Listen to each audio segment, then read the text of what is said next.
Hello. So today's project, or one of today's projects, as you can see there are lots of other bits and pieces that are either halfway through waiting for bits to arrive in the post, like gold leaf on that one. This one needs some copper. This one is a commission.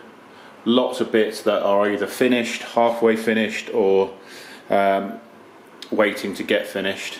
But the first project for today is this lovely chunky coffee table. It's square. In the moment it's been painted in this kind of cream colour, but I'm going to show you how I would create a kind of chippy Indian Moroccan look using a variety of different methods and techniques, as well as sanding the top, so that's a nice wood finish. So the first thing I'm going to do is give it a quick sand off, because I don't mind some of the cream still being on there, because it's going to have that look like it's been painted lots of times with loads of layers of paint. So I'm going to take some of the cream off, but not all of it. So I'm going to give it a quick blast with the sander, and then I will start putting the painting techniques on, and we'll see how we get on.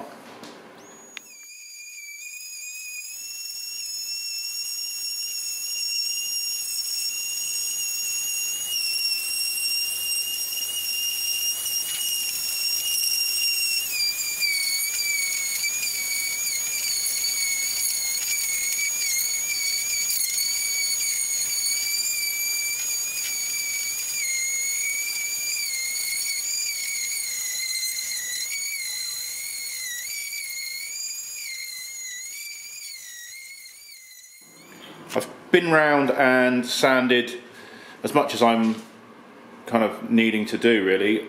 I've sanded the top completely, but not perfectly, because I just think when you're doing bits like this, you don't want it to be perfect, you want it to be the opposite, really.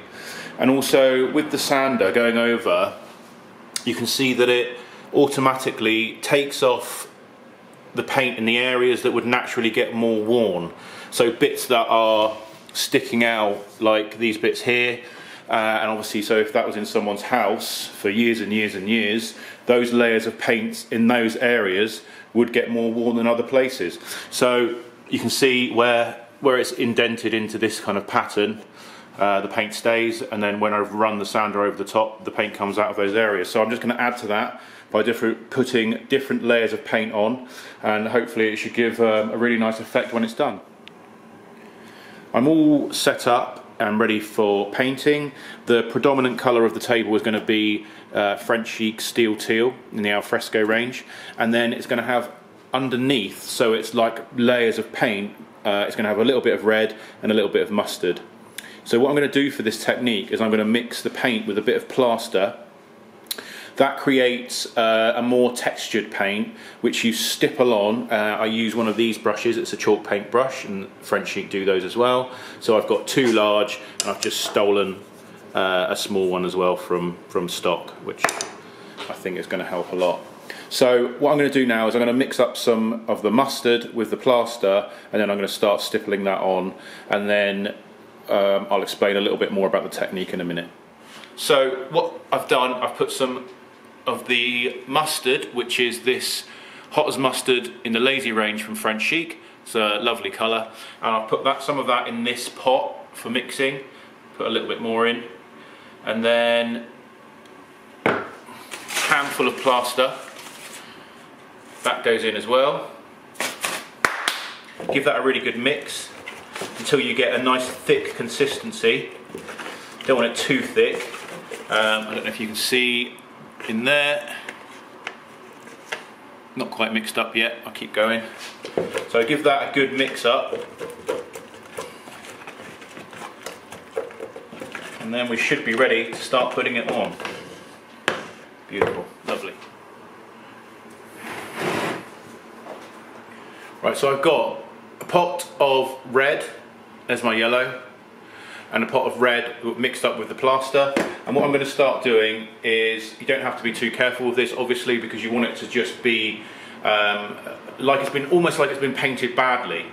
So I am just going to start dabbing this on, and what you want to try and create, and that's where the plaster comes in, you want to create peaks in your paint finish. So in some places put it on nice and thick, because what you want to do is wait for it to almost be dry, and then we get a scraper and we scrape off the peaks, and then that leaves a nice chippy look, like the paint's been on there a long time and it's starting to flake off, and it just gives you a really nice effect. But obviously this paint is going to be underneath the blue, so you want some of this paint to show through and some of it not to. So I'm just going to put it on in places which I think it will look nice and not be too worried about where it goes on and where it doesn't. So I'm just going to go and do that now, quite random, get that done. And also what I'll do is I'll also just go straight on with the red as well in certain places. I'm going to put less of the red on because I don't want as much of that showing through, but obviously it will become clearer when I get going and when I do the teal on top. So I'm just going to get all that done, and then I will wait for it to be nearly dry, and then we'll start scraping the excess off.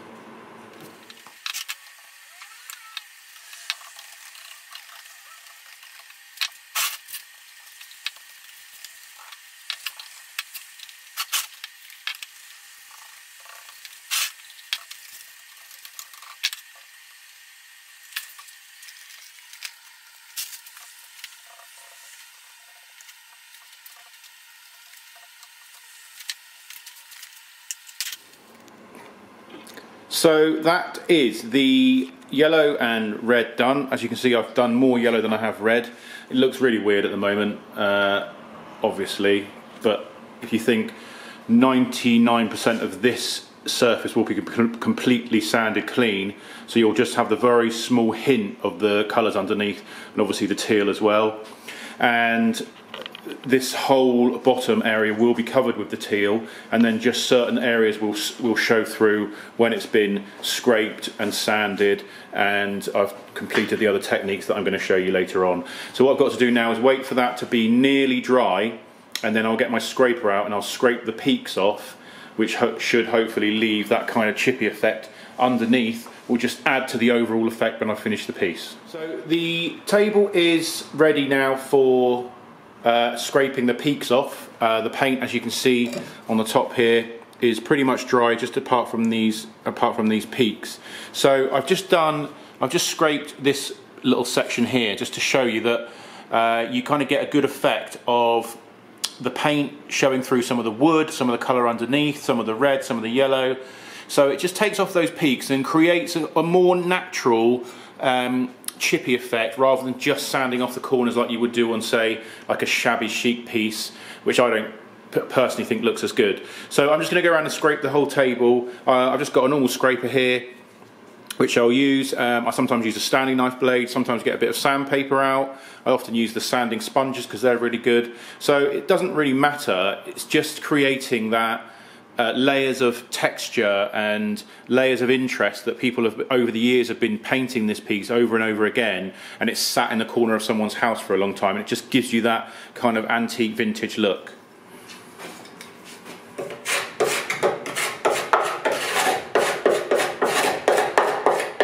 So I'm just scraping in any direction, it really doesn't matter.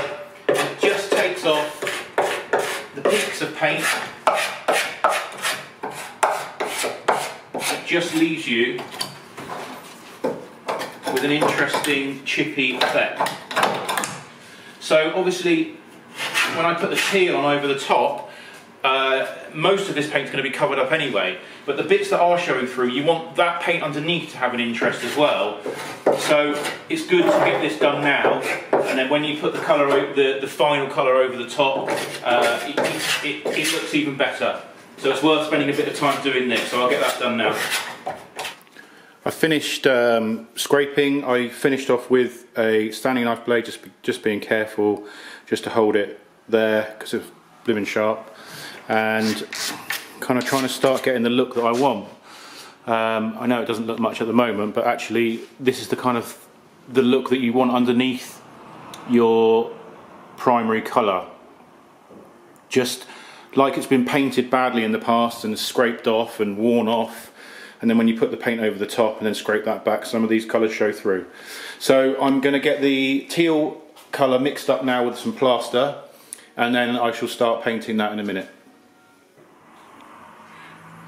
So I skipped a stage. I'm actually going back. I've got French Chic Easy Crackle, which is a clear liquid that you apply before you put your final coat on. There are lots of different things you can do with this, but one is to create a nice crackle effect when I put the teal on, which will show some of the colours through. It also means that when I scrape, it kind of the paint comes off in a more natural way and looks flaky and gives a really good texture. And there's a customer coming in, so I'll come back in a minute. Right, I've had lots of customers in, so while they were here I didn't want to start talking to a camera because they think I was weird. So I've actually gone around and done the finishing coat in various places. I think you can just see a patch of it there. It's all dry now, so I'm ready to do the teal on top, and then hopefully it should create a nice cracked effect, and then when we scrape it will look even better. So I'm going to go ahead and start with the teal now. That is here, all ready to go. Nice big bit on the brush. I'm not too worried about. Normally I'd take lots of care and get it into the, you know, looking really nice, following the grain and everything. But with this style, you're probably better off getting the paint on. Also, when you paint on over the crackle effect with nice big strokes and as little strokes as possible, you create bigger cracks. So the more paint you put on with the less strokes, you get a nice crack effect. So I'm just going to go now and just get the whole of this table covered in the teal, and then when it's dry we can start scraping. I do want to still create a few peaks because when you go to scrape, that does take off those bits and again gives you a more natural look.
So that's the teal done. It's rough and ready, and that's exactly what I want. You can see that the crackle is already starting to happen on various bits that I've put it on, and then I've stippled in certain areas, so those areas will be nice when I scrape it and they'll come off in nice big chunks. Again, here, nice bit of crackle happening as we speak. As the paint dries, it starts to crackle. So just before it's completely dry, I'll give it a really good scrape off and make sure that I can take those peaks off, and then I will show you the next stage. Right, so I'm ready to scrape the teal off. It's still slightly wet in some places, so the peaks are still damp, and you can see the crackle effect here. Oh, you probably can't from there, but there is a crackle effect. So what I'm going to do, I found a proper scraper rather than holding a standing knife, it's a bit dangerous. So I'm just going to start scraping. Don't have to be too careful, and then the paint will naturally come off in those bits that have got the peaks and where you think it would get naturally worn, so on these edges. And I'll just rub it up there, just give it a really good scrape off, and then when that's done I will go over it with a sandpaper just to make it look a bit more natural rather than see this really clean line, because that probably wouldn't happen.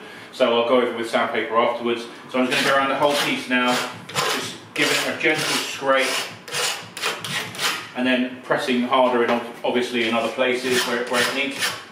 See there, this bit here is obviously very wet, so if I scrape that, you can see that it's taken that bit off. So I'll just go around now and do that. Bye.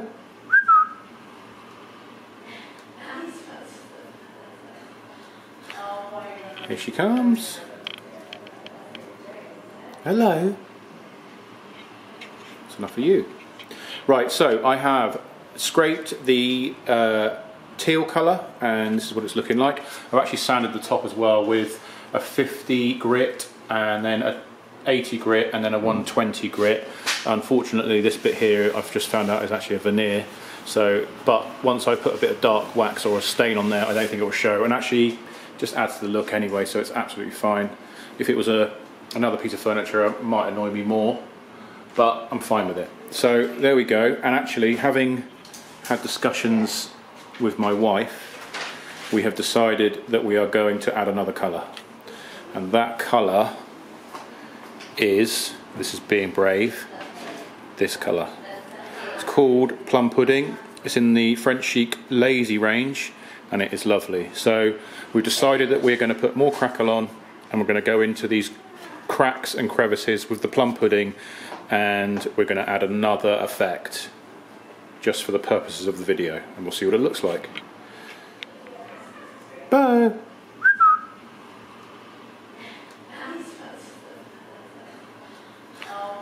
Here she comes. Hello. That's enough for you. Right, so I have scraped the teal colour, and this is what it's looking like. I've actually sanded the top as well with a 50 grit and then a 80 grit and then a 120 grit. Unfortunately, this bit here I've just found out is actually a veneer. So, but once I put a bit of dark wax or a stain on there, I don't think it will show, and actually just adds to the look anyway, so it's absolutely fine. If it was another piece of furniture, it might annoy me more, but I'm fine with it. So there we go. And actually, having had discussions with my wife, we have decided that we are going to add another colour, and that colour is, this is being brave, this colour. It's called Plum Pudding. It's in the French Chic Lazy range, and it is lovely. So we've decided that we're going to put more crackle on, and we're going to go into these cracks and crevices with the plum pudding, and we're going to add another effect just for the purposes of the video, and we'll see what it looks like. So I've just done the plum pudding colour. I've put it into this design here, and then all the kind of nooks and crannies around the legs and in that bit there, but I've left certain sections clear of the plum, and then when it's dry I'll scrape that away, and hopefully it'll look like it's part of the piece and where it's been worn down. So I'm going to wait for that to dry and just leave the peaks wet, and then I'll get that scraped off and see what it looks like. So I've jumped on a few stages. I basically repeated the process with the plum pudding. So I put it on all the nooks and crannies and this pattern bit here with the crackle effect. I waited for it to be nearly dry, and then I scraped it, and then I've just run my sander over the whole thing just to kind of blend those colours in together. And that's that side. So you can see the effect that it gets. There you go. Go around here. So I want the top to be a bit darker, so I'm going to use a wax to create that effect, but I'm going to probably mix a clear wax and a dark wax just because I don't want it to go too dark, so I've got a bit more control over how it looks. I've just got to give this a brush because it's got all lots of bits in it, and then I can give that a dark wax as well. Right, so to create this kind of medium wax, I'm literally going to take some French Chic browning wax and some clear wax, and I'm going to mix them together until I'm happy with the consistency. I'll use this tub first thing to hand. I'm just going to go and get a spare spoon. Okay, so clear wax,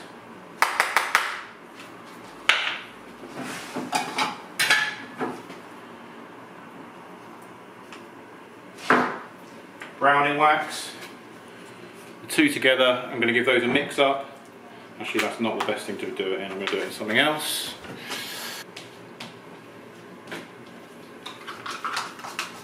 Give that a really good mix.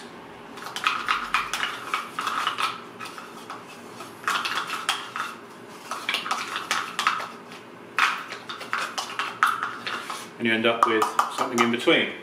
So I'm going to do the top in that. I'll just bring you over.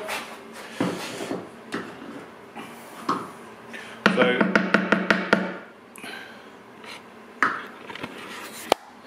I'll put a lump on there. I use a sponge for this.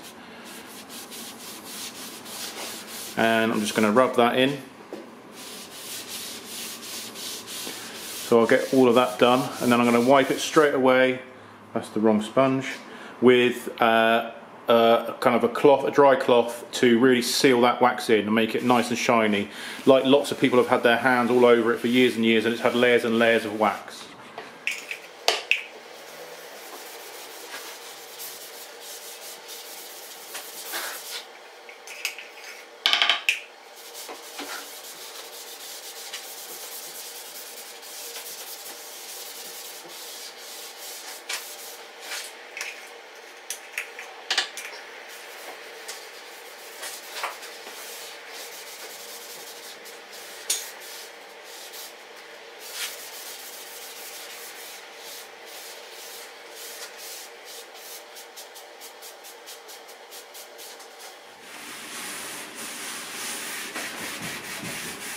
I'll keep doing this until I'm happy with the finish. I'll probably do maybe 3 coats of this kind of dark wax, and if I miss a bit on the sponge, just a bit on the side here, miss those bits.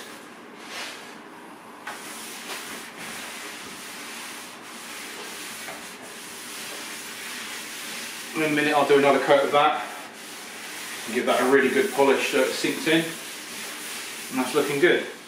So for the rest of the table, I'm going to use a clear wax first. That allows you much more control over your dark wax afterwards, because I only really want to put the dark wax, a lot of dark wax, into the corners and all these moulding bits, almost to make it look a little bit grimy.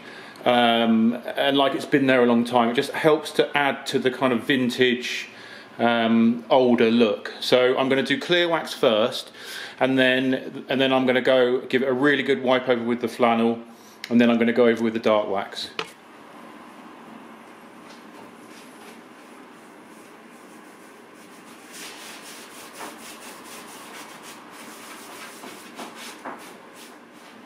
So I'm just putting the wax on this side, the clear wax, just working it into the piece. You can see that it really brings the colours back after you've sanded, seals it all in, and gives it more of that kind of age look, like people have had their hands all over it for a long time, and it's been like this for years and years and years.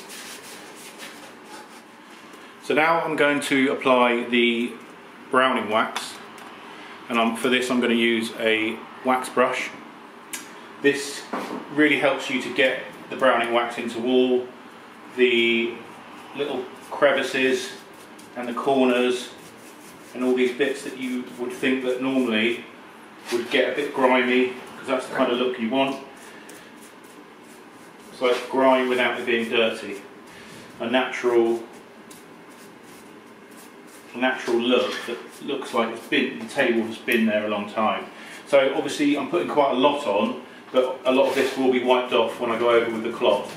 So I'm just going to go around with the brush, getting the wax into all the bits that I want waxed, and then I'll give it a wipe over with a flannel up. So now the browning wax is on, I want to take the excess off, but I want to leave browning wax in all the corners. So I'm just going to go over with my flannel and give it a nice buff,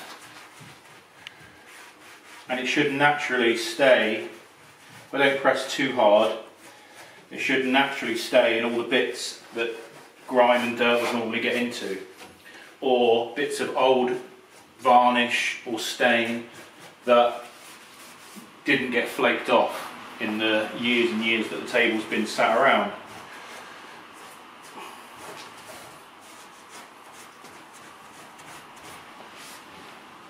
if the table had been sat around for years and years. So I'm going to just go around the whole piece now and giving that a really good wipe over and see what it looks like when it's done. So here's the table finished and in the shop.